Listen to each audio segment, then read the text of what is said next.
ദർശനമാല ശ്രീനാരായണ ഗുരു ശ്ലോകം 3.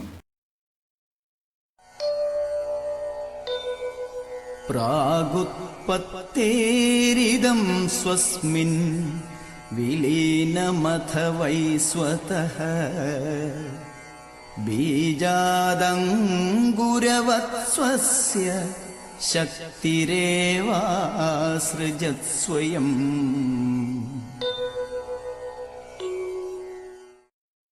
സൃഷ്ടിക്ക് മുമ്പ് ഈ പ്രപഞ്ചം ഈശ്വരനിൽ അടങ്ങിയിരുന്നു.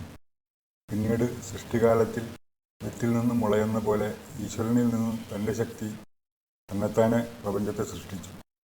ഈ ശക്തി ഒന്നുമില്ലാതെ അടങ്ങിപ്പോകുകയും നാനാവിധ വൈചിത്ര്യത്തോടുകൂടി വിരിയുകയും ചെയ്യുന്ന സ്വഭാവത്തോടു കൂടിയതാകുന്നു. വിത്തിൽ നിന്ന് മുള, മരം, ശാഖ, ഇല, പുഷ്പം, ഫലം മുതലായവയെ സൃഷ്ടിക്കുന്നത് ആ വിത്തിലടങ്ങിയിരിക്കുന്ന ഒരു ശക്തി മാത്രമാകുന്നു. അതുപോലെ ഈശ്വരനിലുള്ള ഒരു ശക്തിയാണ് സ്വയമേവ ഈ ജഗത്തിനെ സൃഷ്ടിച്ചത്. എന്നാൽ ഈശ്വരൻ നിർവികാരനാകുന്നു. ഈശ്വരനെ ആശ്രയിച്ചിരിക്കുന്ന ആ ശക്തി മാത്രമാണ് വികാരത്തോടു കൂടിയിരുന്ന് പ്രപഞ്ചത്തെ സൃഷ്ടിക്കുന്നത് എന്ന് ഗ്രഹിക്കേണ്ടതാകുന്നു.